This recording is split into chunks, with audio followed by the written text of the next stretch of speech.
Welcome to this live broadcast on NDTV network. We are going to discuss the Mizoram elections, one of the five states that are going to poll in 1 week's time. In fact, on 7th of November, Mizoram is going to poll. It is going to be a crucial election in Mizoram, given the fact that the Mizo National Front is in power. They were able to come back to power after 10 years. So there was a 10-year government of the Congress between 2008 to 2018 in Mizoram, and then Zoram led MNF came back to power with the winning in a with majority seats. And after that, in the last 5 years, what Mizoram has seen is influx of refugees from Myanmar because of the Myanmar coup. Remember, Mizoram has a border with Myanmar; it's a porous border. And then very recently, movement of internally displaced refugees from Manipur, particularly tribal people from the Churachandpur district of Manipur because of the Manipur conflict. And this time, amid all this, there are elections in Mizoram. There are 40 seats, keenly contested elections, small electorate, but there are several factors. The biggest factor, perhaps, is the fact that BJP is fighting against its own ally, the MNF, one of its founder ally in the Northeast.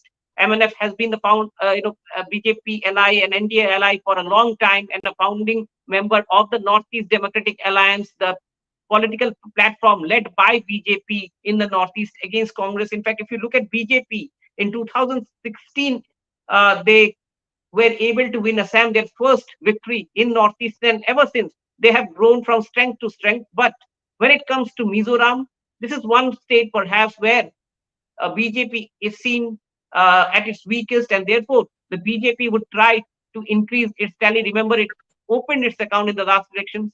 To discuss BJP's fortunes or whether there is a revival of Congress possible, or whether MNF and the grand old politician Zoram will be able to retain power, or whether the new regional force, the Zoram People's Movement, will be able to come to power. To discuss all of this, we are now joined by an independent journalist from Aizawl, the state capital of Mizoram, Ezrela Dalidia Fanai. Dalidia Fanai, we appreciate you for joining us. When it talk about Mizoram elections, 40 seats, perhaps sometimes it does not sync with the larger narrative of the national politics. But what are the key issues on which the political parties are campaigning at this moment in Mizoram? Yes, Ratnadip, I'd like to first highlight that this year's election is going to be one of the most interesting elections the state has ever faced. Maybe after the signing of the peace accord, let's say, because we have contestants from uh, all major parties, regional as well as the local parties, as well as many independent parties, and we are having 16 women candidates. So that is a historical fact. That is a historical uh, uh, thing in the state. And then BJP is making a big input in the state with all the heavyweights coming into the state, like JP Nada and then Kiran Rijiju, and today uh, the Minister for Transport was here, and tomorrow the Minister for That's right. Defense will be coming here. So it's going to be a very interesting fight. Well, you made that right point that actually in Mizoram, women electorate outnumber the men electorate, and in fact, you have 16 women candidates out of the 174 who are contesting. And in fact, the BJP has assured a 33% women reservation as one of their key promises in the in their manifesto. But talking about BJP, there is a jinx. Given the fact that Mizoram is a Christian-dominated state, over 87% of the electorate, almost 90% to be very precise, are Christians. Will be able to break this Christian jinx, given the fact that this election comes in the backdrop of the crisis in Manipur, where the tribals got displaced to Mizoram? Those tribals are largely Christians. So how does this Christian factor really plays out in the elections, and more so how BJP balances it? Yes, so that issue also becomes a very interesting factor in this election, because the BJP, though they have, they are the party with the maximum number of women candidates, but see what the MNF. The ruling party, what they have put forward is that for our country and for our religion, we are willing to go to any length. That's what they have put forward, and they have come across very strongly on that point, especially with the recent Manipur crisis. So, where they have been very firm on the stand, saying that, see, even if uh, it it looks like between a community, the MNF, the Mizo National Frontier in Mizoram, are firmly holding the ground that it's an attack on the Christian community. So the ground will be largely fought on that, and moreover, Congress, with the recent visit of this Rahul Gandhi. So, and he has put forward that, like, BJP is making what will you say, is making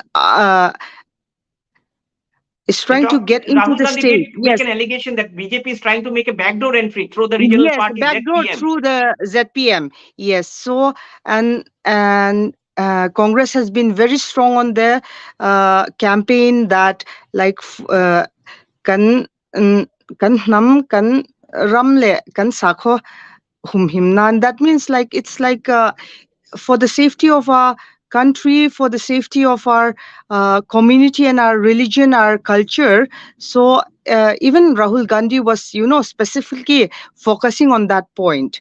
So, Well, that is a very important point that perhaps works against the BJP. But tell us, mm, when you look at Mizoram for the last 5 years, there have been this, you know, until last year's elections in 2018, when Congress lost power and they lost very badly. Congress was mm, seen as a very powerful political party in Mizoram. Now, mm, when you look at from the last election, you had the emergence of ZPM. At that point of time, they were not a recognized party; they were, yes, independent. But now they are a recognized party, and largely till this point of time, Mizoram has seen a direct fight between the Congress and the MNF. Now, this election, yes, you have multi-corner fight. You have Aam Aadmi yes, Party also testing waters in Mizoram. exactly. Now, how Hmm. does this multi-corner fight change the political equation in Mizoram?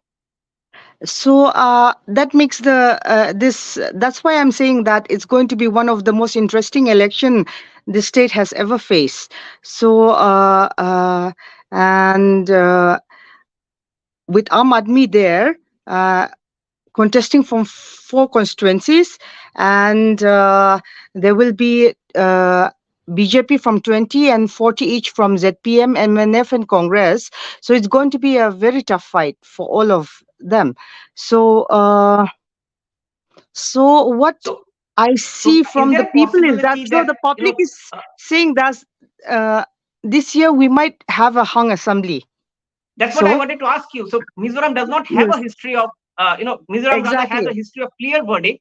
But whether this time Mizoram will come up with a hung assembly? Yes, that's what people are discussing. No, the public is discussing that this year we might have a hung assembly. So, like, if you're going to have a hung assembly, so the third party is going to make a big, impact. Impact, So, and I that's think ZPM. for that, Congress is trying very hard.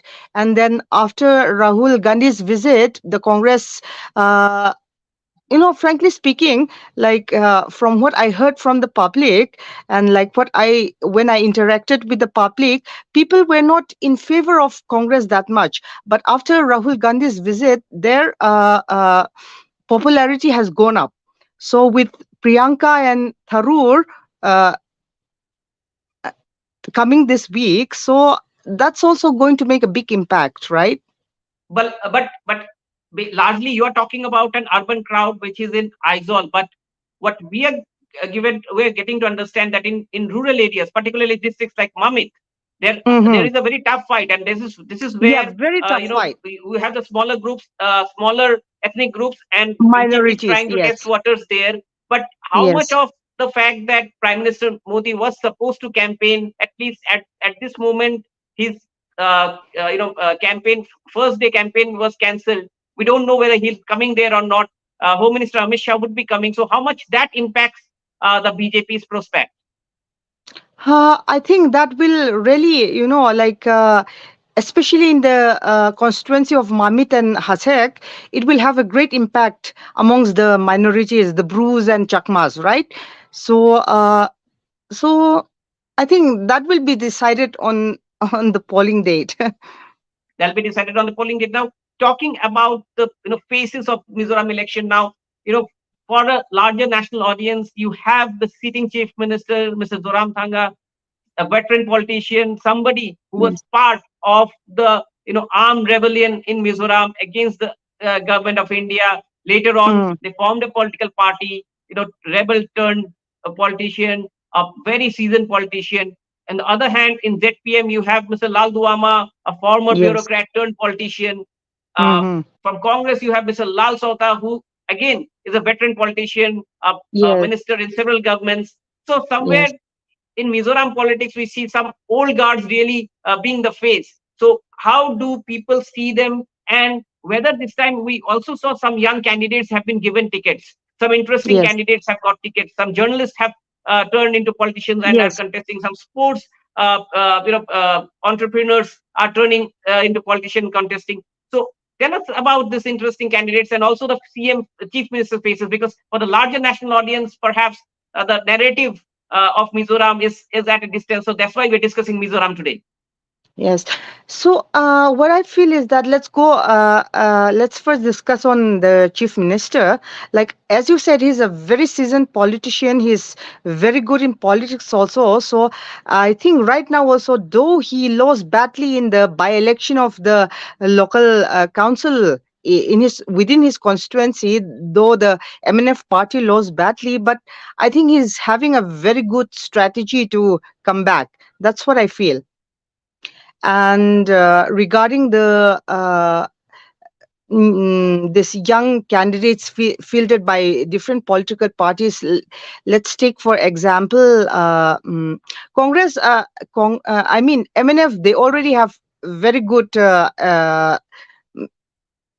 politicians and MLA candidates who are already there in the field. So like this year, so the main competition, like because like Robert Romo Roite, like I think the national media knows him very well. He has changed his constituency from East to Hasek. So it's going to be a very, very close fight between Robert Romo Roite, Larin Dikaralte of the Indian National Congress, and Malsomtlonga of BJP. Because the Before other we day I wrap was. up, one last question. You know, Mhm. in during the Manipur crisis, we did see that the tribal civil society groups have been camping in Aizawl. They have been consulting with Mr. Zoram Thanga. So Mr. Zoram Thanga had and his party has once again given a call for a larger, united, Yes, Zo community, and yes. about the Mizo nationalism on the basis of which they formed the party. So will that narrative of Mr. Zoram Thanga, Mr. and his party be able to counter the narrative that the opposition, and including his own ally, the BJP, is now labeling against him of corruption, of the fact that the border issues with Assam remains Assam. unresolved. You Yes, have Mizoram is seen as one of the biggest transit route of drugs in the country, and also yes. illegal Smuggling. trade of Yes, animal parts.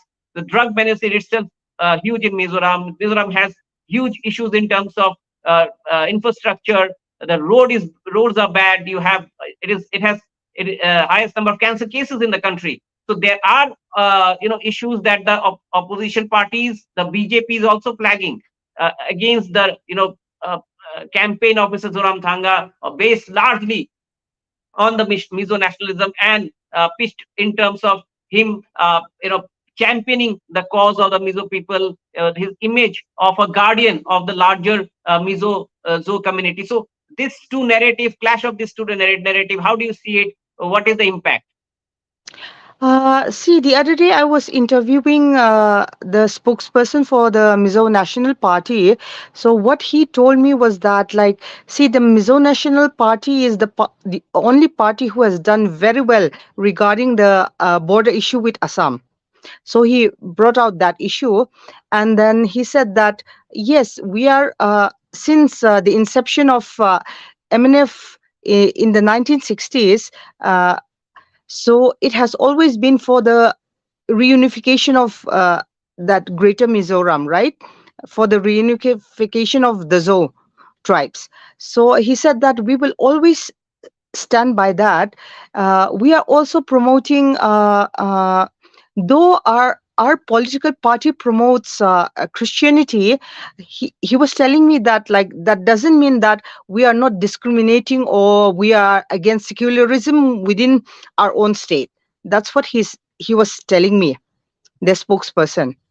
So I think after hearing all that, I think it's up to the uh, BJP party or other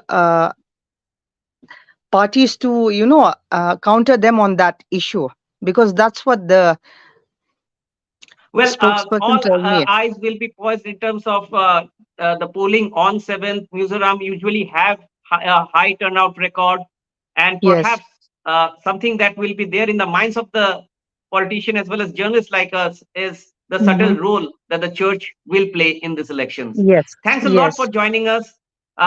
Giving your insight in terms of what is going on in Mizoram, the narrative of the campaign, and we will continue more discussions on the Mizoram elections. It is a very small state, 40 seats, very small electorate, but a very colorful elections, Yes. and the Exactly. factors there are as unique as the state it is. Thanks a lot Yes. for joining us. Okay. Thank you Thanks a so lot, much, Dali, and Randeep. thanks a lot to Okay. all our viewers.